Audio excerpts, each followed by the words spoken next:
ভাবি আপনি কি বাসায় আছেন? আরে বক্কর ভাই, দেখতেছেন তো আমি বাসায় কাজ করতেছি, আমার বলতে হয়। ভাবি ভিতরে কি আসবো? আরে বক্কর ভাই, রুমের ভিতরে আসবে সেটা বলতে হয় নাকি? তুমি তো আমার নিজের দেবর, পাড়া প্রতিবেশী তোর না। ভাবি আপনাকে তো আজকে সেই সুন্দর লাগতেছে। আরে ভাই এসব কি বলেন? আরে ভাবি আমি কি জন্য আসছি আপনি তো বুঝতেই পারছেন।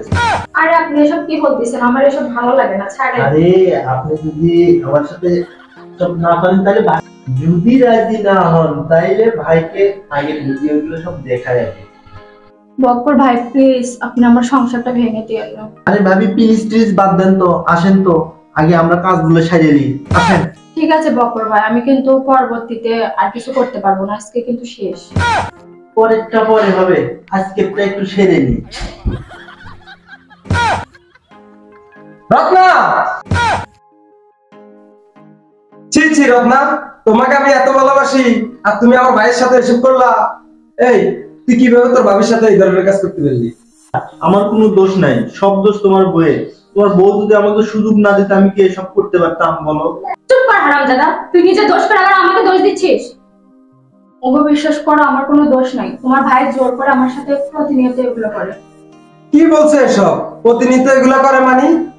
বিশ্বাস করো, একদিন বাসায় কেউ ছিল না বলে আমি ওয়াশরুমে গেট খুলে গোসল করতেছিলাম, আর সেই সুযোগে তোমার এই লুচ্চা ভাইটা গোপনে আমার ভিডিও করছে, আর সেগুলো ব্ল্যাকমেল করে আমাকে, আর সেগুলো ভিডিও তোমাকে দেখাবে বলে আমার সাথে এগুলো করে। বিশ্বাস করো সত্যি আমার কোনো দোষ নাই, সব দোষ তোমার এই ভাইটার। বক্কর, তোকে আমার স্বাস্থ্য ভাই বলতে ঘৃণা হচ্ছে। তোর মা বাপ মারা যাওয়ার পরে তোকে আমি ছোটকাল থেকে মানুষ করছি, আর তুই আমার বউয়ের সাথে এই ধরনের কাজ করতে পারলি? কি খারাপ।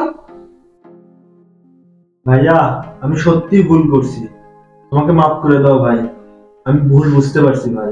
যেসব লোককে ভালোবাসলে ভালোবাসার প্রতিদান এসব পেতে হয়, সেসব লোকদেরকে কখনো মাফ করা যায় না। তোকে মাফ করে দিলে তুই আর সুযোগ পাবি, তোকে মাফ করা যাবে না। আর তুই কখনো আমার এই বাসায় আসবি না, তুই আমার চোখের সামনে থেকে বাইরে যা, যা।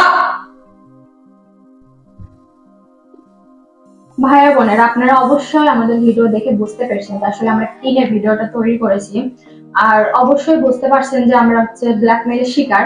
তো আসলে আপনারা যদি কখনো এরকম শিকার হন, আগে থেকে সতর্ক থাকবেন, আর অবশ্যই সর্বপ্রথম ফ্যামিলির লোককে জানাবেন। আর কারণ হচ্ছে যে আপনাদের সমস্যা একমাত্র ফ্যামিলি ছাড়া আর কেউ সমাধান করতে পারবে না। তো আপনি যদি অবশ্যই এরকম কোনো বিপদে থাকেন, অবশ্যই ফ্যামিলিকে জানাবেন, তারা আপনাদের সমস্যা সমাধান করবে। আপনাদেরকে বলছি, ভিডিওটা যদি ভালো লেগে থাকে তাহলে অবশ্যই লাইক কমেন্ট শেয়ার করতে ভুলবেন না। শেয়ার করে বন্ধুদের মাঝে ছড়িয়ে দেবেন। আর সবাই ভালো থাকবেন, সুস্থ থাকবেন। আল্লাহ হাফেজ। আল্লাহ হাফেজ।